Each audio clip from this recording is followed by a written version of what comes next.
ಅಷ್ಟಾಧ್ಯಾಯಿಯಲ್ಲಿ ಪ್ರಾರಂಭದ ಮೊದಲನೆಯ ಹಂತದಲ್ಲಿ ಬರ್ತಕ್ಕಂಥದ್ದು ನೃತ್ತಾವಸಾನೆ. ರುದ್ರ ಮನೋಹರ ನೃತ್ಯವನ್ನು ಈಶ್ವರ ಮಾಡಿ ನೃತ್ತಾವಸಾನೆ ಕೊನೆಯಲ್ಲಿ ನನಾದ ಢಕ್ಕ ತನ್ನ ಕೈನಲ್ಲಿರತಕ್ಕಂಥ ಡಮರುವನ್ನು ಬಾರಿಸಿದ. ನವ ಪಂಚವಾರಂ 9 ಮತ್ತು 5 ಬಾರಿ ಅದರಿಂದ ಸೂತ್ರಗಳು ಬಂತು. ಅಯ್ಯವನ್ನು ನಡುಕು ಏವೋ ಈ ಅಯ್ಯ ಅಯ್ಯವರಟು ಗಣಮ ಶಿವಸೂತ್ರ ಜಾಲಂ.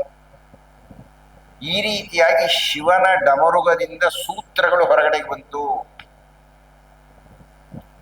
ಹಾಗೆ ಸೂತ್ರಗಳು ಹೊರಗೆ ಬಂದಿದ್ದೇ ಸಂಗೀತ ಸಾಹಿತ್ಯಕ್ಕೆ ಮೂಲಭೂತವಾಗಿರತಕ್ಕಂಥ ಆಕಾರ ಆಯಿತು. ಹೀಗಾಗಿ ಸಂಗೀತವನ್ನು ಕೊಡುವುದು ಶಾರದೆ ಅಲ್ಲ, ದಾಖಲೆ ಮಾಡ್ಕೊಳ್ಳಿದ್ದಿಲ್ಲ.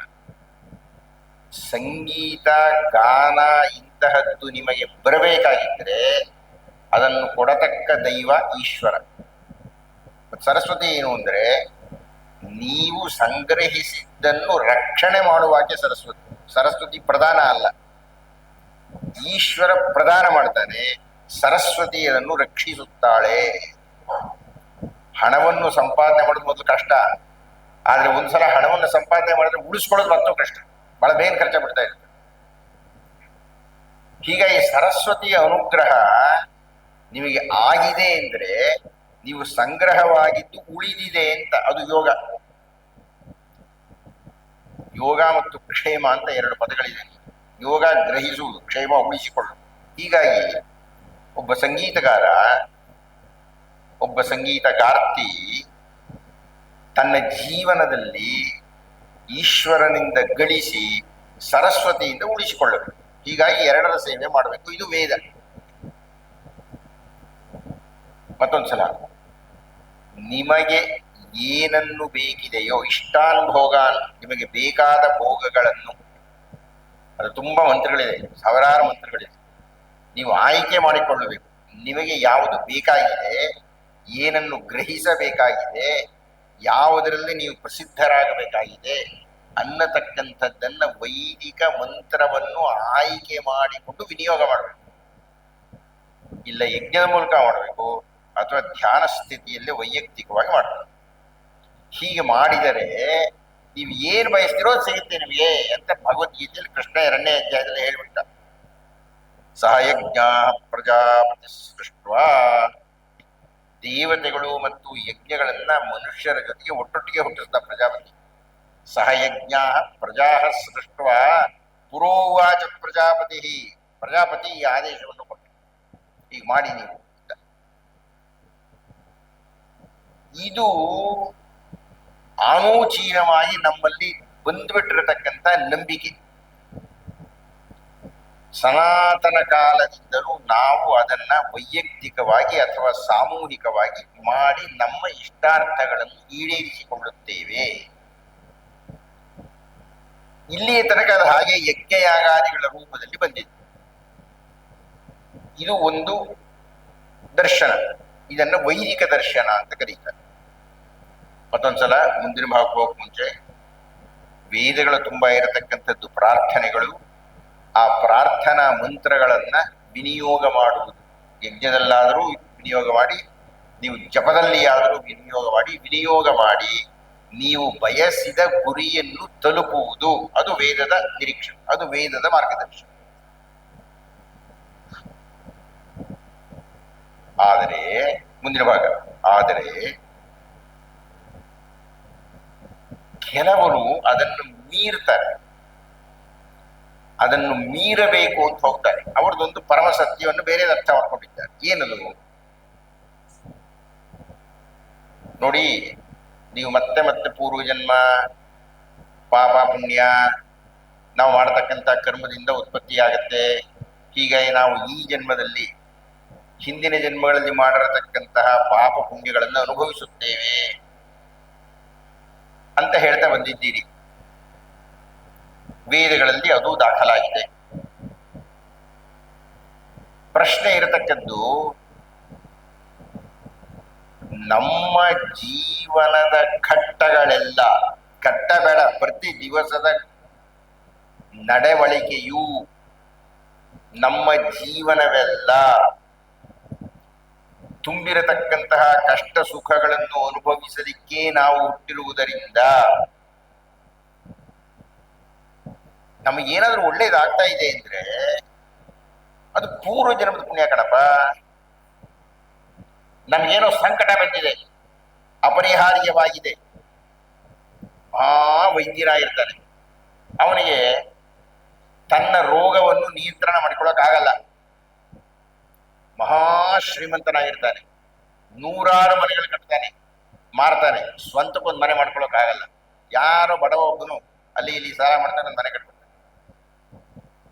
ಯಾಕೆ ಯಾಕೆ ಎಂದರೆ ಅದು ಪೂರ್ವ ಜನ್ಮದಿಂದ ಗಳಿಸಿರತಕ್ಕದ್ದು. ಇದು ಸತ್ಯವಾದರೆ, ಪ್ರಶ್ನೆ ಇರೋದಲ್ಲಿ ಇದು ಸತ್ಯವಾದರೆ, ಪೂರ್ವ ಜನ್ಮದಿಂದ ನಿರ್ದೇಶಿತವಾಗತಕ್ಕದ್ದು ನಮ್ಮ ಬದುಕು ಅನ್ನುವುದು ಸತ್ಯವಾದರೆ ನೀವು ಪ್ರಾರ್ಥನೆ ಯಾಕೆ ಮಾಡ್ತೀರಿ? ನಿನಗೆ ಏನೋ ಒಳ್ಳೇದಾಗಬೇಕಾಗಿದೆಯಪ್ಪ, ನೀವು ಪೂರ್ವ ಜನ್ಮದ ಕಾರಣದಿಂದ ನೀವು ಒಳ್ಳೇದಾಗಬೇಕು. ನೀನು ಪ್ರಾರ್ಥನೆ ಮಾಡಿದ್ರೆ ಅದನ್ನು ಬದಲಾವಣೆ ಮಾಡೋಕ್ಕಾಗುತ್ತೋ ಅನ್ನೋದು ಪ್ರಶ್ನೆ. ನಿಮಗೆ ಅರ್ಥ ಆಯ್ತಾ? ನನ್ನ ಬದುಕು ಪೂರ್ವ ಜನ್ಮದ ಕರ್ಮಗಳಿಂದ ನಿರ್ಣಯವಾದರೆ, ನಿಯಂತ್ರಿಸಲ್ಪಟ್ಟರೆ, ಈಗ ನಾನು ಪ್ರಾರ್ಥನೆ ಮಾಡಿ ಪ್ರಯೋಜನ ಇದೆಯಾ? ನಮ್ಮಲ್ಲಿ ಯಾರೋ ಒಬ್ಬ ಸಚಿವ ಇದ್ರು, ಅವರ ಮೇಲೆ ಹಗರಣಗಳು ಬಂತು. ತಿರುಪತಿ ತಿಮ್ಮಪ್ಪಕ್ಕೆ ಒಂದು 60 ಕೋಟಿ ರೂಪಾಯಿನ ಕಿರೀಟ ಕೊಟ್ಟರು. ಆದರೆ ಅವರನ್ನು ಸೆರೆಮನೆಗೆ ಹಾಕೋದೇನು ತಪ್ಪಲಿಲ್ಲ. ತಿರುಪತಿ ತಿಮ್ಮಪ್ಪ ಏನೂ ರಕ್ಷಣೆ ಕೊಡಲಿಲ್ಲ, ಕೊಡಲ್ಲ. ನೀವು ಪ್ರಾರ್ಥನೆಯನ್ನು ಮಾಡಿದ ಕ್ಷಣಕ್ಕೆ ನೀವು ಮಾಡಿದ ಪಾಪಗಳನ್ನು ತಪ್ಪುಗಳನ್ನು ಬಿಟ್ಟು ಬಿಡುವುದಿಲ್ಲ. ನೀವು ತಪ್ಪು ಮಾಡಿದ ಶಿಕ್ಷೆ ಅನುಭವಿಸ್ಬೇಕು. ನೀವೇನಾದರೂ ಒಳಿತನ್ನು ಮಾಡಿದ್ದರೆ ಅದರ ಫಲವಾಗಿ ನಿಮ್ಗೆ ಸುಖ ಸಿಕ್ಕೇ ಸಿಗುತ್ತೆ. ಇದು ನಾವು ಒಪ್ಕೊಂಡಿರ್ತಕ್ಕಂಥ ಸತ್ಯ. ಹೀಗಾಗಿ ನನ್ನ ಸುಖಕ್ಕಾಗಲಿ, ನನ್ನ ಕಷ್ಟಕ್ಕಾಗಲಿ, ನಷ್ಟಕ್ಕಾಗಲಿ, ನೋವಿಗಾಗಲಿ ಕಾರಣ ಪೂರ್ವ ಜನ್ಮದಲ್ಲಿ ಮಾಡಿರತಕ್ಕಂಥ ಕೃತ್ಯಗಳು, ಅದರಿಂದ ಉದ್ಭವ ಆಗಿರತಕ್ಕಂಥ ಪುಣ್ಯ ಪಾಪಗಳು. ಅದಾದರೆ ಮತ್ತೆ ಯಾಕೆ ಪ್ರಾರ್ಥನೆ ಮಾಡ್ತೀರಿ ನೀವು? ಪ್ರಾರ್ಥನೆ ಮಾಡಬೇಕಾಗಿಲ್ಲ. ಅದೇನು ಕೊಡ್ತಾನೋ ದೇವ್ರು ಕೊಡ್ಲಿ ಅನ್ನತಕ್ಕಂಥ ನಿರ್ಲಿಪ್ತ ಭಾವ ಇರಬೇಕು. ಅರ್ಥ ಆಗ್ತಾ ಇದೆಯೇನ್ರಿ ವ್ಯತ್ಯಾಸ? ವ್ಯತ್ಯಾಸ ಗೊತ್ತಾಗ್ತಾ ಇದೆಯಾ? ಅಂತ ನೀವು ಏನು ಮೊದಲನೇ ಘಟ್ಟದಲ್ಲಿ ನಾವು ದೈವವನ್ನು ಪ್ರಾರ್ಥನೆ ಮಾಡಿದರೆ ನಮಗೆ ಬೇಕಾದ ಸಿಗುತ್ತೆ ಅಂತ ಒಂದು ಘಟ್ಟ, ಅದು ವೇದ ಹೇಳ್ತಾ ಇದೆ. ಆದರೆ ಅದೇ ವೇದದಲ್ಲಿ ಇನ್ನೊಂದು ಯೋಚನೆ ಹೇಳ್ತಾ ಇದೆ. ನಮ್ಮ ಬದುಕು ಪೂರ್ವ ಜನ್ಮಗಳಿಂದ ನಿರ್ದೇಶಿಸಲ್ಪಟ್ಟಿರುವಾಗ ಈಗ ನೀವು ಏನ್ ಕೇಳ್ತೀರಿ, ಏನ್ ಮಾಡ್ತೀರಿ, ನೀವು ಕೇಳಿದ ಕ್ಷಣಕ್ಕೆ ಅದಾಗತ್ತಾ? ಈ ಎರಡರಲ್ಲಿ ಯಾವ್ದು ಸರಿ ಯಾವ್ದು ತಪ್ಪು ನಾನು ಹೇಳ್ತಾ ಇಲ್ಲ, ಎರಡು ದರ್ಶನವನ್ನು ನಿಮ್ಗೆ ಹೇಳ್ತಾ ಇದ್ದೆ. ಈ ಎರಡನೆಯ ದರ್ಶನ ಉಂಟಲ್ಲ, ಈ ಎರಡನೆಯ ದರ್ಶನದಲ್ಲಿ ಯಾರು ಚಲಿಸುತ್ತಾರೋ, ಯಾರು ಎರಡನೆಯ ದರ್ಶನವನ್ನು ಒಪ್ಪಿಕೊಂಡಿದ್ದಾರೋ ಅವರು ಮೊದಲನೆಯ ದರ್ಶನವನ್ನು ಪಕ್ಕಕ್ಕಿಡಬೇಕು. ಕೃಷ್ಣನ್ ಪಕ್ಕ ಕತ್ತರಿಸ್ಬೇಕು ಅಂತ ನಾನು ಶ್ಲೋಕ ಹೇಳ್ತೀನಿ. ಯಾರು ಎರಡನೆಯ ಸಿದ್ಧಾಂತವನ್ನು ಒಪ್ಪುತ್ತಾರೋ ಅವರು ಈ ಪೂಜೆ ಮಾಡೋದು, ಪ್ರಾರ್ಥನೆ ಮಾಡೋದು, ದೇವರೇ ನಂಗೆ ಕಾಪಾಡು ಅಂತ ಕೇಳೋದು, ನಂಗೆ ಅನುಕೂಲ, ಇದು ಬಿಟ್ಬಿಡ್ಬೇಕು. ದೇವ್ರು ಗೊತ್ತಿದೆ ರೀ ನಿಮ್ಗೇನ್ ಮಾಡ್ಬೇಕು ಅಂತ. ಅವನು ಗೊತ್ತಿರೋ ಅವನು ಏನು ಮಾಡಲ್ಲ. ಅದನ್ನು ಬಹಳ ಸ್ಪಷ್ಟವಾಗಿ ಹೇಳ್ತಾನೆ ಕೃಷ್ಣ. ನಾ ದತ್ತೇ ಕಸ್ಯಚಿತ್ ಪಾಪಂ ನ ಚೈವ ಸುಕೃತಂ ವಿಭು ಅಂತಾನ. ನೋಡಯ್ಯ, ನಿನ್ನಿಂದ ನನಗೆ ಒಂದು ಪೈಸದಷ್ಟು ಲಾಭ ಬೇಡ, ನೀನ್ ಮಾಡಿರೋ ಪುಣ್ಯ ನಂಗೆ ಬೇಡ, ನೀನ್ ಮಾಡಿರೋ ಪಾಪವೂ ನನಗೆ ಬೇಡ.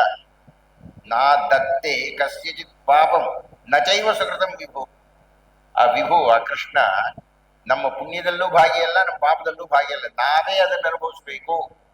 ಆದ್ನ ನನಗೋದಕ್ಕೂ ಸಂಬಂಧ ಇಲ್ಲ ಅಂತಾನೆ ಕೃಷ್ಣ. ಅಷ್ಟು ಸ್ಪಷ್ಟವಾಗಿ ನೀವು ಈ ಸತ್ಯವನ್ನು ಅರ್ಥ ಮಾಡಿಕೊಂಡಿದ್ದಾಗ ವೈದಿಕ ದರ್ಶನವನ್ನು ಬಿಡಬೇಕು. ಬಿಡಬೇಕು ಅಂತ ನಾನು ತುಂಬಾ ಮೃದುವಾಗಿ ಹೇಳ್ತಾ ಇದ್ದೇನೆ. ಕೃಷ್ಣ ಏನ್ ಹೇಳ್ತಾನೆ ಅನ್ನೋದನ್ನು ನಾವು ನೋಡ್ತೀವಿ. ಇದನ್ನು ಚಿಂತನೆ ಮಾಡಿದಂತಹ ಶ್ರೀ ಶ್ರೀ ಶಂಕರಾಚಾರ್ಯ ಭಗವತ್ಪಾದರು ಹೇಳಿದ್ರು, ನೋಡಿ ನೀವೆಲ್ಲ ಯೋಚನೆ, ನೆನ್ನೆ ಹೇಳಿದ್ದೆ, ನೀವೆಲ್ಲ ಯೋಚನೆ ಮಾಡ್ತಾ ಇರತಕ್ಕಂಥದ್ದು ಸ್ವರ್ಗಾಪೇಕ್ಷಿಯಾಗಿ. ನೀವು ಯಜ್ಞಯಾಗಾದಿಗಳನ್ನ ಮಾಡತಕ್ಕಂಥದ್ದೆಲ್ಲ ಸ್ವರ್ಗ ಬೇಕು ಅಂತ ಮಾಡ್ತೀರಿ. ಸ್ವರ್ಗ ಬೇಕು ಅಂದ್ರೆ ಅರ್ಥ ಏನಪ್ಪಾ ಅಂದ್ರೆ, ಇಲ್ಲಿ ಅತೃಪ್ತರಾಗಿರುವ ನೀವು ಕಾಮುಕರಾಗಿದ್ದೀರಿ. ಅಲ್ಲಿ ರಂಭೆ ಸಿಗ್ತಾಳೆ, ಊರ್ವಶಿ ಸಿಗ್ತಾಳೆ, ನೀವಿಲ್ಲಿ ಅತೃಪ್ತರಾಗಿದ್ದೀರಿ, ರಂಭೆ ಬೇಕು ಅಂತ ಕೇಳ್ತಾ ಇದ್ದೀರಿ, ಸತ್ತ ಮೇಲೆ ಅದನ್ನು ಅಪೇಕ್ಷಿಸ್ತಾ ಇದ್ದೀರಿ, ಆದ್ರಿಂದ ಯಜ್ಞ ಮಾಡ್ತಾ ಇದ್ದೀರಿ. ಇಂದ್ರಾಯ ಸ್ವಾಹ ಅಂತ ನೀವು ಯಾಕೆ ಯಜ್ಞ ಮಾಡ್ತಾ ಇದ್ದೀರಿ ಅಂದ್ರೆ ಸ್ವರ್ಗಾಪೇಕ್ಷೆಯಿಂದ ಮಾಡುತ್ತಿದ್ದೀರಿ. ಇಲ್ಲಿ ಭೋಗ ಇಲ್ಲ ನಿಮಗೆ, ಅಲ್ಲಿ ಭೋಗ ಬರಲಿ ಅಂತ ಮಾಡ್ತಾ ಇದ್ದೀರಿ.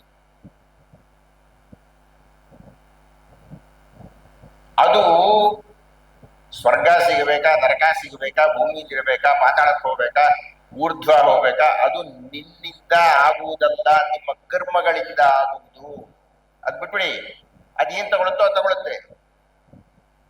ನೀವು ಸ್ವರ್ಗಕ್ಕೆ ಹೋಗಬೇಕು ಅಂತ ಇದ್ರೆ ಒಳ್ಳೆ ಕೆಲಸ ಮಾಡಿ, ಪಾಪಗಳನ್ನು ಮಾಡಬೇಡಿ, ಪುಣ್ಯವನ್ನು ಮಾಡಿ. ನೆನ್ನೆ ಎಲ್ಲ ಮಾತಾಡಿದ್ದೀವಿ. ಸ್ವರ್ಗಕ್ಕೆ ಹೋಗುವುದು, ನರಕಕ್ಕೆ ಹೋಗುವುದು ನಾನು ಮಾಡಿರುವ ಪುಣ್ಯ ಪಾಪಗಳಿಂದಾಗಿ ಅಂತ ನಿರ್ಣಯ ಆದ್ಮೇಲೆ ಮತ್ತೆ ಯಾಕೆ ಅದರ ಬಗ್ಗೆ ಚಿಂತನೆ ಮಾಡ್ತಾ ಇದ್ದೀಯಾ? ಸ್ವರ್ಗವನ್ನು ಬಿಡು, ನರಕವನ್ನು ಬಿಡು. ಸ್ವರ್ಗ ನರಕಗಳಿಗೆ ಹೋಗಿ ಬರುವ ಮಾತನ್ನು ಬಿಟ್ಟು ಮುಕ್ತಿಯ ಕಡೆಗೆ ಹೋಗು. ಮತ್ತೆ ಹುಟ್ಟಿ ಮತ್ಸತ್ತು, ಹುಟ್ಟಿ ಮತ್ಸತ್ತು, ಈ ಗೋಳು ಬೇಡ. ಆದ್ದರಿಂದ ಮುಕ್ತಿಯ ಕಡೆ ಹೋಗತಕ್ಕಂಥದ್ದು ನಿನ್ನ ಗುರಿಯಾಗಬೇಕಾಗಲಿ, ಸ್ವರ್ಗಕ್ಕೆ ಹೋಗೋದು ನಿನ್ನ ಗುರಿ ಆಗಬಾರ್ದು. ಒಳ್ಳೇದಾಗಲಿ ಕೆಟ್ಟದ್ದಾಗಲಿ, ಒಳ್ಳೇದು ಕೆಟ್ಟದ್ದು ಎರಡೂ ಬಿಟ್ಟು ಆಗ ಏನ್ ಮಾಡ್ಬೇಕು? ಈ ಸರಸ್ವತಿ, ಬ್ರಹ್ಮ, ವಿಷ್ಣು, ಕೃಷ್ಣ, ಈಶ್ವರ, ಗಣಪತಿ ಇದನ್ನು ಬಿಟ್ಟು ಪರಬ್ರಹ್ಮನ್ ಬಗ್ಗೆ ಚಿಂತನೆಯನ್ನು ಮಾಡು. ಅದು ಜ್ಞಾನಪಥ. ಅಲ್ಲಿ ಬೇಡಿಕೆ ಇಲ್ಲ. ಕನಿಷ್ಠ ಸವಿತೃ ಮಂತ್ರದಲ್ಲಿಯಾದರೂ ಬೇಡಿಕೆ ಇದೆ. ಸ್ವಲ್ಪ ಕೊಡು ಅಂತ ಕೇಳ್ತಾ ಇಲ್ಲ ಅಲ್ಲಿ. ಅದೊಂದು ಮಹಾ ವಿಶೇಷ ಸವಿತೃ ಮಂತ್ರದ್ದು. ಪ್ರಚೋದಯೇ, ನೀವು ಪ್ರಚೋದನೆ ಮಾಡು ಅಂತ ಕೇಳ್ತಾ ಇದ್ದೇನೆ. ನನ್ನಲ್ಲಿ ಇದೆ ಕಣೆಯ ಆಗ್ಲೇ ಇದು. ತತ್ ಸವಿತುಹು ವರೇಣ್ಯಂ ಭರ್ಗಃ ದೇವಸ್ಯ ಧೀಮಹಿ ಧಿಯಾ ಯಃ ನಃ ಪ್ರಚೋದಯ. ನನ್ನಲ್ಲಿ ಈಗಾಗಲೇ ನಿಕ್ಷಿಪ್ತವಾಗಿದೆ, ಇದೆ. ದೊಡ್ಡ ಬಂಡೆನ್ರಿ, ದೊಡ್ಡ ಬಂಡೆಯ ಒಳಗೆ ಒಂದು ಮೂರ್ತಿ ಇದೆ. ಶಿಲ್ಪಿ ಆ ಕಲ್ಲ, ಅನಗತ್ಯವಾದ ಕಲ್ಲನ್ನು ಕೆತ್ತುತ್ತಾರೆ. ಆ ಕಡೆಗೆ ಈ ಕಡೆ, ಈ ಕಡೆ ಈ ಕಡೆ ಕೆತ್ತುಬಿಟ್ಟು ಒಂದು ಮೂರ್ತಿ ಇದ್ದಾರೆ. ಆ ಮೂರ್ತಿ ಒಳಗಿದೆ ಆಗ್ಲೇನೆ, ನೀವೇನ್ ಕಿತ್ತೋದಲ್ಲ. ಬಂಡೆಯ ಒಳಗೆ ಈಗಾಗಲೇ ಮೂರ್ತಿ ಇದೆ. ಅದು ಅನಗತ್ಯವಾದ ಕಲ್ಲಿನ ಭಾಗಗಳಿಂದ ಮುಚ್ಚಲ್ಪಟ್ಟಿದೆ. ಅನಗತ್ಯವಾದನ್ನ ಶಿಲ್ಪಿ ತೆಗೆದು ಹಾಕ್ತಾನೆ, ಆ ಒಂದು ಮೂರ್ತಿ ಸಿದ್ಧ ಆಗತ್ತೆ. ಮೂರ್ತಿ ಅವನಂದುಕೊಳ್ತಾನೆ ನಾನು ಮೂರ್ತಿ ಕಡದೆ ಅಂತ. ಇಲ್ಲ, ಮೂರ್ತಿ ಒಳಗಿದೆ. ನಾವು ಹುಡುಗರಾಗಿದ್ದ ಓದ್ತಾ ಇದ್ದಾಗ ವಾಸ್ಕೋಡಗಾಮ ಕಂಡು ಹಿಡಿದ. ಏನನ್ನು ಕಂಡು ಹಿಡಿದ? ವಾಸ್ಕೋಡಗಾಮ ಏನ್ ಕಂಡು ಹಿಡಿದಾರಿ? ಇವರ ಹೇಳಿ. ಕಂಡು ಹಿಡಿದ. ಅವನ್ ತಲೆ ಅವನೇನ್ ಕಂಡು ಇತ್ತಲ್ಲ, ಆಗ್ಲೇ ಇತ್ತಲ್ರಿ ಇದು. ಅವನೇನ್ ಕಂಡು ಹಿಡಿದಿದ್ದು? ಇರುವುದನ್ನು ನೋಡದ ಅವನು ಅವನು ಹೇಳ್ಕೊಂಡ. ಇಲ್ಲಾಗಲೇ 1 ಕೋಟಿ ಜನ ಬದುಕಿದ್ದಾರೆ. ಹೀಗಾಗಿ ಶಿಲ್ಪಿ ತಯಾರು ಮಾಡಿದ್ದಲ್ಲ, ಶಿಲ್ಪಿ ಅನಗತ್ಯವಾದದ್ದನ್ನು ತೆಗೆದು ಹಾಕಿದ. ಸವಿತೃ ಮಂತ್ರದಲ್ಲಿ ನಾವು ಸೂರ್ಯನ ಏನು ಕೇಳ್ತೀವಿ? ನನ್ನಲ್ಲಿ ಇದೆ ಕಣಯ್ಯ, ಜ್ಯೋತಿ ಎನ್ನುವುದು ನನ್ನಲ್ಲಿದೆ, ಭರ್ಗ ಅದಿದೆ ನನ್ನಲ್ಲಿ. ಮುಚ್ಚಿಕೊಂಡ್ಬಿಟ್ಟಿದ್ದೀನಿ ನಾನು, ಅಜ್ಞಾನದಿಂದ ಆವೃತನಾಗಿದ್ದೇನೆ. ನನ್ನ ಬುದ್ಧಿ ಎನ್ನುವುದು, ನನ್ನ ಪ್ರಜ್ಞೆ ಎನ್ನುವುದು ಪ್ರಜ್ವಲಿಸಬೇಕು, ಪ್ರಕಾಶಿಸಬೇಕು. ಹಾಗೆ ಪ್ರಕಾಶಿಸುವುದಕ್ಕೆ ಪ್ರಚೋದನೆ ಮಾಡು, ಅನಗತ್ಯವಾದನ್ನ ತೆಗೆದುಹಾಕು. ಅನಗತ್ಯವಾದನ್ನ ತೆಗೆದುಹಾಕಬೇಕಾಗಿದ್ರೆ ಅಗತ್ಯವಾಗಿರುವುದರ ಕಡೆ ನೀನು ಗಮನವನ್ನು ಹರಿಸಿ ತಪಸ್ಸನ್ನು ಮಾಡು. ಅದೇ ಸವಿತೃ ಮಂತ್ರದ ಧ್ಯಾನ. ಹೀಗಾಗಿ ಜ್ಞಾನ ಮಾರ್ಗದಲ್ಲಿ ನೀವು ಬ್ರಹ್ಮನನ್ನು ಕುರಿತು ಚಿಂತನೆಯನ್ನು ಮಾಡಿ ಏನಾಗಬೇಕು ಅದಾಗತ್ತೆ. ನೀವು ಕೇಳೋಕೆ ಹೋಗ್ಬೇಕಾಗಿಲ್ಲ. ನೀವು 10 ರೂಪಾಯಿ ಬೇಕು ಅಂತ ಯಾಕೆ ಕೇಳ್ತೀರಿ? 100 ರೂಪಾಯಿ ಕೊಡ್ಬೇಕು ಅಂತ ಇರ್ಬೋದಪ್ಪ. ನೀವ್ ಯಾಕೆ 10 ರೂಪಾಯಿ ಕೇಳ್ತಾ ಇದ್ದೀರಿ? ಆದ್ದರಿಂದ ಫಲಿತಗಳ ಕಡೆ, ನಾಳೆ ಕರ್ಮಣ್ಯವಾಧಿಕಾರಸ್ಥೆ ಹೇಳ್ಬಿಟ್ಟ ಕೃಷ್ಣ 2ನೇ ಅಧ್ಯಾಯದಲ್ಲಿ, ಫಲಿತಗಳ ಕಡೆ ಗಮನವನ್ನು ಕೊಡದೆ ದೈವಕ್ಕೆ ಸಂಪೂರ್ಣವಾಗಿರತಕ್ಕಂತಹ ಹೊಣೆಯನ್ನು ಬಿಟ್ಟು, ಅದನ್ನೆಲ್ಲ ನಾವು ಮಾತಾಡಿದ್ದೇವೆ. ಅನನ್ಯಾಶ್ಚಿಂತಯಂತೋ ಮಾಂ ಯೇ ಜನಾ ಪರ್ಯುಪಾಸತೆ. ನೀವು ಆ ರೀತಿಯಾಗಿ ಎಲ್ಲವನ್ನೂ ದೈವಕ್ಕೆ ಬಿಟ್ಟರೆ ವಹಾಮ್ಯಹಂ ಯೋಗಕ್ಷಯಂ ವಹಾಮ್ಯಹಂ, ನಿನ್ನ ಯೋಗಕ್ಷಯವನ್ನು ನಾನ್ ತಗೊಳ್ತೀನಿ ಅಂತ ಪ್ರತಿಜ್ಞೆ ಮಾಡ್ಬಿಟ್ಟಿದ್ದಾರೆ ಆಗ್ಲೇನೆ ಅಂತ. ನಿಮಗೆ ಅದರಲ್ಲಿ ನಂಬಿಕೆ ಇರಬೇಕು. ನೀವು ಅದನ್ನು ದೃಢವಾದ ವಿಶ್ವಾಸದಿಂದ ನಂಬಿ ನೀವು ಕೇಳೋದು ಒದ್ದಾಡೋದು ಇದು ಬಿಡಬೇಕು. ಇದು 15ನೇ ಅಧ್ಯಾಯವನ್ನು ಅರ್ಥ ಮಾಡಿಕೊಳ್ಳಬೇಕಾಗಿದ್ದರೆ ನೀವು ಮಾನಸಿಕವಾಗಿ ಮಾಡಿಕೊಳ್ಳಬೇಕಾದ ಸಿದ್ಧತೆ. ಇಲ್ಲದೆ ಇದ್ರೆ ಕೃಷ್ಣ ಏನು ಹೇಳುತ್ತಿದ್ದಾನೆ ಎನ್ನುವುದು ನಮಗೆ ಬಹಳ ಗೊಂದಲ ಆಗಿದೆ. ಇದಕ್ಕಾಗಿ ರಾಮಕೃಷ್ಣ ಪರಮಹಂಸರು ಒಂದು ಪುಟ್ಟ ಕಥೆಯನ್ನು ಹೇಳ್ತೀನಿ ಅಂತ ಹೇಳಿದೆ, ಅವರ ಜೀವನಕ್ಕೆ ಸಂಬಂಧಪಟ್ಟ. ಅವರು ಇನ್ನೂ ಸನ್ಯಾಸಿ ಆಗಿರಲಿಲ್ಲ, ಇನ್ನು ಕಾಳಿಯ ಉಪಾಸಕರಾಗಿರಲಿಲ್ಲ. ಅವರು ದಕ್ಷಿಣೇಶ್ವರಕ್ಕೆ ಹೋದರು, ಅಲ್ಲಿ ಅವರ ಅಣ್ಣರ ಜೊತೆಗಿದ್ರು. ಆ ದೇವಸ್ಥಾನದಲ್ಲಿ ಯಾವುದೋ ರಾಧಾ ಗೋವಿಂದ ಅಂತ ಯಾವುದೋ ಒಂದು ನನಗೆ ಮರ್ತೋಗ್ಬಿಟ್ಟಿದೆ, ಆ ಒಂದು ದೇಗುಲದಲ್ಲಿ ಪೂಜಾರಿಯಾಗಿ ವಾಸ್ತವವಾಗಿ ಕಾಳಿ ಪೂಜೆಯನ್ನು ಮಾಡ್ತಾ ಇದ್ದಿದ್ದು ರಾಮಕೃಷ್ಣ ಪರಮಹಂಸರ ಅಣ್ಣ. ಯಾವುದೋ ಕಾರಣದಿಂದ ಅವರ ಅಣ್ಣ ಸತ್ತೋಗ್ಬಿಟ್ಟು, ಆಗ ಅದನ್ನು ನಡೆಸ್ತಾ ಇದ್ದಂತಹ ರಾಸಮಣಿ ರಾಮಕೃಷ್ಣ ಪರಮಹಂಸರೇ ಕಾಳಿಯ ಉಪಾಸನೆ ಮಾಡಲಿ ಅಂತ ಹೇಳಿ, ಇದೀಗ ರಾಮಕೃಷ್ಣ ಪರಮಹಂಸರು ಕಾಳಿಯ ಅರ್ಚಕರು ಆದರು. ಬಹಳ ಎಚ್ಚರಿಕೆಯಿಂದ ಗಮನಿಸಬೇಕು. ಕಾಳಿಯ ಪೂಜೆಯನ್ನು ಅವರು ಎಷ್ಟು ತೀವ್ರವಾಗಿ ತಾದಾತ್ಮ್ಯದಿಂದ ಶ್ರದ್ಧೆಯಿಂದ ಮಾಡಿದರು ಅಂದರೆ ಕಾಳಿಯೇ ಅವರ ಜೊತೆಗೆ ಮಾತನಾಡ್ತಾ ಇದ್ರು ಅನ್ನತಕ್ಕಂಥ ಉಲ್ಲೇಖಗಳಿವೆ. ಕಾಳಿ ಜೊತೆಗೆ ಪರಮಹಂಸರು ಮಾತಾಡ್ತಾ ಇದ್ರು.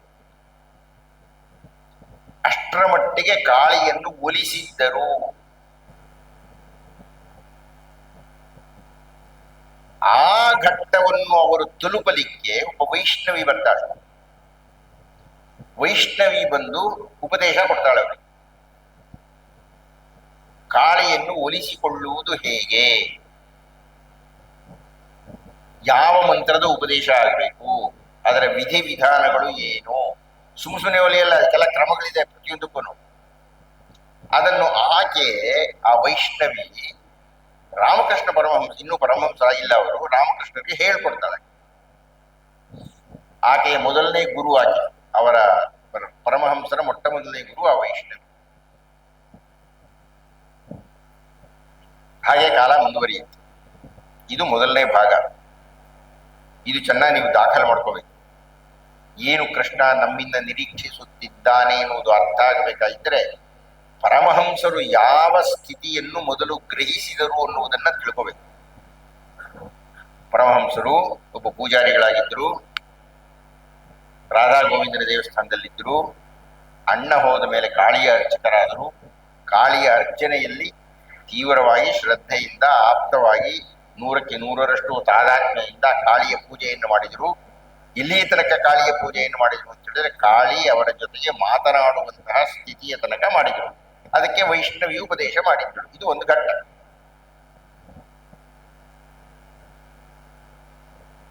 ಇದಾದ ಮೇಲೆ ಕೊಂಚ ಕಾಲ ಆದ ಮೇಲೆ ಒಬ್ಬ ಸನ್ಯಾಸಿ ಬರ್ತಾನೆ.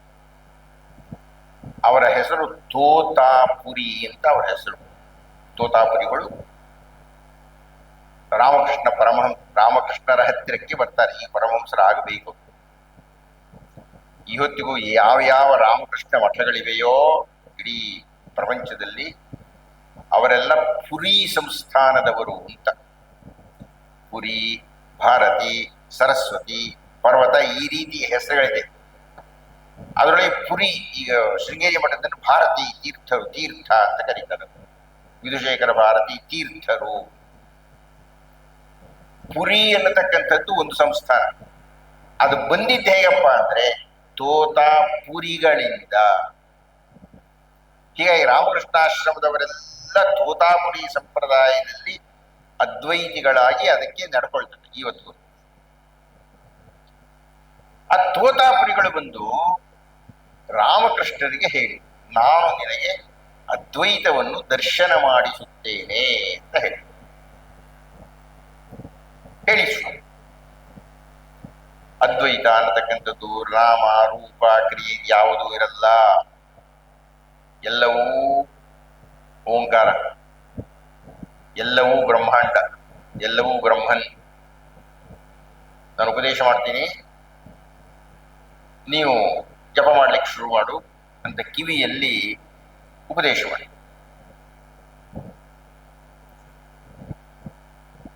ಸ್ವಲ್ಪ ಹೊತ್ತಿಗೆ ರಾಮಕೃಷ್ಣರು ಕಂಡುಬಿಟ್ರು, ನನಗೆ ಕೇಂದ್ರೀಕರಣ ಆಗ್ತಾ ಇಲ್ಲ. ಯಾಕಾಗ್ತಾ ಇಲ್ಲ? ನಾನು ಇಷ್ಟು ವರ್ಷಗಳು ಕಾಳಿಯ ಉಪಾಸಕನಾಗಿ ಬಿಟ್ಟಿದ್ದೇನೆ. ನೀವು ಕೊಟ್ಟಂತಹ ಉಪದೇಶವನ್ನು ತೆಗೆದುಕೊಂಡು ನಾನು ಬ್ರಹ್ಮೋಪಾಸನೆಯನ್ನು ಮಾಡಲಿಕ್ಕೆ ಕುಳಿತರೆ ಆ ಕಾಳಿ ಅಡ್ಡ ಬರ್ತಾನೆ.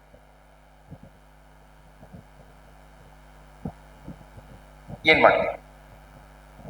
ಅದಕ್ಕೆ ತೋತಾಪುರಿಗಳು ಹೇಳಿದ್ರು, ನೀನ ಮಠ ಮುರಿ ಬಿಟ್ಟಿದೀಯ.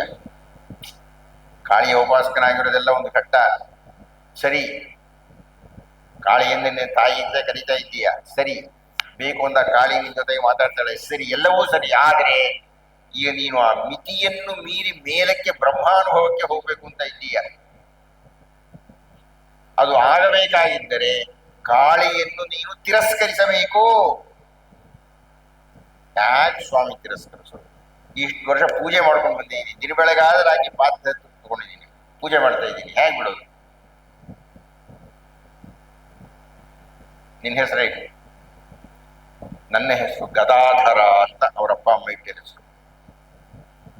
ಗದಾಧರ, ಈ ಸಲ ಕಣ್ಣು ಮುಚ್ಚಿಕೊಂಡು ಧ್ಯಾನಕ್ಕೆ ಕುಳಿತಾಗ ಕಾಳಿ ಏನಾದರೂ ಬಂದರೆ ಆ ಗದೆ ತಗೊಂಡು ಪಡಿ ಓಡೋಗ್ತಾನೆ. ಯಾಕೆ ಸ್ವಾಮಿ ಹೊಡಿಲಿ? ಹೊಡಿಬೇಕಯ್ಯ, ಬಿಡ್ಬೇಕು ಅಂದ್ರೆ ಅಂಟುಕೊಂಡಿರೋಕ್ಕಾಗಲ್ಲ. ಸನ್ಯಾಸಿ ಯಾಕಾಗಿದೆಯಾ ನೀನು?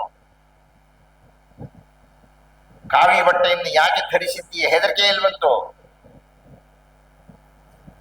ನಿರ್ಭಯವಾಗಿರಬೇಕು ಅಂತ 16ನೇ ಅಧ್ಯಾಯದಲ್ಲಿ. ಇದಾದ್ಮೇಲೆ ನಾನು ಮಾತಾಡ್ತೀನಿ ಸ್ವಲ್ಪ. ದೈವಾಸುರ ಸಂಪತ್ತು ವಿಭಾಗ ಯೋಗದಲ್ಲಿ ಶ್ರೀಕೃಷ್ಣ ಮೊಟ್ಟ ಮೊದಲನೇ ಲಕ್ಷಣ ಹೇಳಿದೆ, ಅಭಯಂ ಸತ್ತು ಸಂಶುದ್ಧಿ ಜ್ಞಾನ ಯೋಗೇನ ವ್ಯವಸ್ಥಿತಿ. ಒಂದು ಪಟ್ಟಿ ಕೊಡ್ತಾನದ, ದೈವಿ ಸಂಪತ್ತು ಏನು ಅಂತ. ಅದರ ಮೊಟ್ಟ ಮೊದಲನೇ ಪದ ಅಭಯ. ಭಯ ಇಲ್ಲದೆ ಇರೋದು. ಏನೋ ಆಗ್ಬಿಡುತ್ತೆ, ಏನೋ ಆಗ್ಬಿಡುತ್ತೆ, ಏನು ಯಾಕೆ ಹೆದರ್ಕೊಳ್ತಾ ಇದೆ? ಏನಾಗುತ್ತೆ ಆಗ್ಬಿಡ್ಲಿ. ಏನಾದ್ರೂ ಆಗ್ಬೇಕಾದ್ರೆ ಆಗಲೇಬೇಕು, ತಪ್ಸೋಕ್ಕಾಗೋದು ಇಲ್ಲ ಇವನು. ಆದ್ದರಿಂದ ಈ ಬಾರಿ ಏನಾದರೂ ಕಾಳಿ ಬಂದ್ರೆ ಕಾಳಿ ನಿನ್ನ ಗದೆಯಿಂದ ಹೊಡಿಬೇಕು. ನಾನು ಇಲ್ಲಿಯ ತನಕ ನಂಬಿಕೊಂಡು ಬಂದ ವೈದಿಕ ಪ್ರಕ್ರಿಯೆಯನ್ನು ಬಿಡಬೇಕು. ತಿರಸ್ಕಾರ ಮಾಡಿ ಅಂತ ಅರ್ಥ ಇಲ್ಲದೆ ಅದನ್ನು ಮೀರಬೇಕು ಅಂತ. ನಾವು ವೈದಿಕರಾಗಿಯೇ ಉಳಿಯುತ್ತೇವೆ ಅಂದ್ರೆ ಇರೋದು ನಾವು ಹಾಗೇನೆ 100ಕ್ಕೆ 99.9 ಮಂದಿ ನಾವೆಲ್ಲರೂ ವೈದಿಕರಾಗಿಯೇ ಇರ್ತೇವೆ, ಪ್ರಾರ್ಥನೆ ಮಾಡ್ತೀವಿ, ಪೂಜೆ ಮಾಡ್ತೀವಿ, ಯಜ್ಞ ಮಾಡ್ತೀವಿ. ಯಾರೋ ಕೆಲವರು ಅದನ್ನು ಮೀರಲಿಕ್ಕೆ ಸಾಧ್ಯ ಇಲ್ಲ. ಅವರಿಗೆ ಮಾತ್ರ ಪುರುಷೋತ್ತಮನ ದರ್ಶನ ಆಗುತ್ತೆ. ಮೀರ್ಬೇಕದನ್ನ.